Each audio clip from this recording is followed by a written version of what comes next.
Salam əziz izləyicilər, xoş gördük hər birinizi. Mən FES Akademinin Azərbaycan dili müəllimi Aytaç Həsənova. Bugün sizinlə birlikdə ümumi cümlə üzvləri, cümlə üzvlərinin ifadə vasitələrinə aid olan 5 dənə sualımızın izahına baxırıq.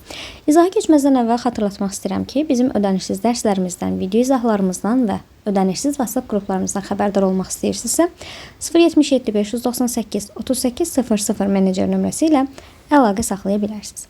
Keçək birinci sualımızın izahına. Xəbəri frazeoloji birləşmə ilə ifadə olmuş cümləni müəyyən et. Ümumiyyətlə, frazeoloji birləşmə nə idi? Məcazi mənalı sabit söz birləşmələri idi.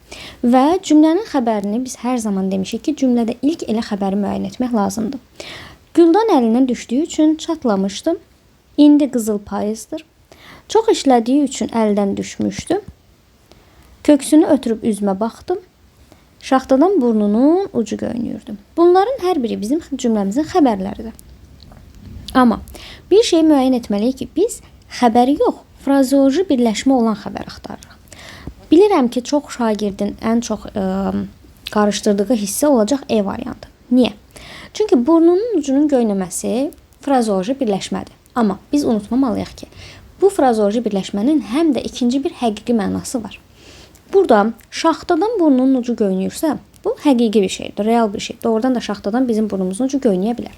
Demək ki, burada frazeoloji birləşmə yox, olacaq həqiqi mənalı söz birləşməsi.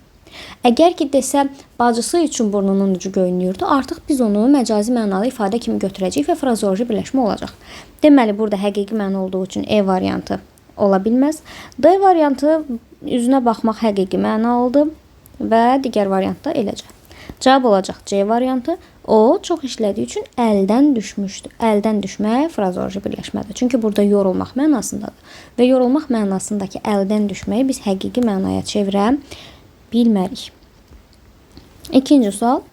Xəbəri sual tələb etməyən cümləni müəyyən edin. Demişik ki, dilimizdə bəzi sözlər var ki, həmin sözlərə heç bir sual vermədən biz onları müstəqil cümlə üzvü kimi götürə bilərik. Bunlara deyəcəyik predikativ sözlər. Bu predikativ sözlər var, yox, mümkün, lazım və bu tipli sözlərdir. Görək, hansı cümləmizin xəbəri predikativ sözdür? Cavab olacaq B variantı. Vardı. Vardı sözünə heç bir sual vermədən biz onu cümlənin müstəqil xəbəri kimi götürəcəyik. Yəni, digər sözlərlə belə birləşməyəcək. Müstəqil xəbər olacaq. Cavab B variantı. Digərlərində oynayır, hərəkət bildirir, sual vermək olur, yanaşmayıb, sual vermək olur, gəlirdi, sual vermək olur, valeh etmək, bu da sual vermək olur deyə onlar əsas nitq hissəsi olaraq suala cavab verəcək. Birində tamamlıq isimlə ifadə olunur. Tamamlıq cümlə özvüdür, ism isə nitq hissəsidir. Biz tamamlığın sualları kimi, nəyi, kimə, nəyə, kimdə, nədə və s. Bu tipli suallarla, kim haqqında, nə haqqında, bu tip suallarla tamamlığı müəyyən edə bilərik. Gəlin əvvəlcə cümlədəki bütün tamamlıqları tapaq. Mən bu kitabı bir neçə dəfə oxudum. Nəyi? Kitabı. O bizi axşam qarşılayacaq. Kimi? Bizi. Bunları Eldarın qardaşı göndərib. Nəyi? Bunları. Rəhbərlik 5-ciləri mükafatlandırdı. Kimi? 5-ciləri. Müğənninin oxumağını eşidirdik. Nəyi? Müğənninin oxumağını. Bunların hər biri bizim cümlələrimizin tamamlığıdır. Bizə tamamlıq, əsas olan tamamlıq yox, onun isimli ifadə olunmasıdır. B variantı biz əvəzlikdir. Bunlar əvəzlikdir. 5-cilər sıra saydı. Müğənninin oxumağı. Burada da söz birləşməsidir və burada oxumaq məsdər işlənir. Cavab olacaq A variantı. Kitab sözü isimdir və cümlənin doğrudan da tamamlığı sayılır. Meşənin üstünə elə bir su çilənmişdi cümləsində yer zərfliyi nə ilə ifadə olunur? Çilənmişdi. Nə çilənmişdi? Su. Haraya? Meşənin üstünə. Meşənin üstünə yer zərfliyidir. Cümləmizdə yer bildirir. Gəlin görək nə ilə ifadə olunub? Meşənin üstü. İsmi birləşmə ilə. Bu üçüncü növ təni söz birləşməsidir və biz bilirik ki, üçüncü növ təni söz birləşmələri cümlə tərkibində təhlil olunan zaman ümumiyyətlə bir-birindən ayrılmaz. İkinci və üçüncü növ bir-birindən ayrılmırdı, amma birinci növ təni söz birləşməsi bir-birindən ayrıla bilir. Birinci tərəfi biz təyin kimi istifadə eləyirik cümlədə. Hansında xəbər mübtəda ilə kəmiyyətə görə uzlaşıb? Kəmiyyət nə idi? Tək və cəm olmasına görə. Xəbərlə mübtədanın kəmiyyətə görə uzlaşması o deməkdir ki, əgər deməli mübtədam cəmdədirsə, xəbər də cəmdə olmalıdır. Mübtəda təkdədirsə, xəbər də təkdə olmalıdır. Ümumiyyətlə bir şey yadda saxlayın ki, əgər insandan söhbət gedirsə, bu zaman xəbərlə mübtəda bütün cümlələrdə uyğunlaşmalıdır, uzlaşmalıdır. Yəni biz uşaqlar deyiriksə, xəbəri getdi deyə bilmərik, getdilər deməliyik. Bu mütləqdir.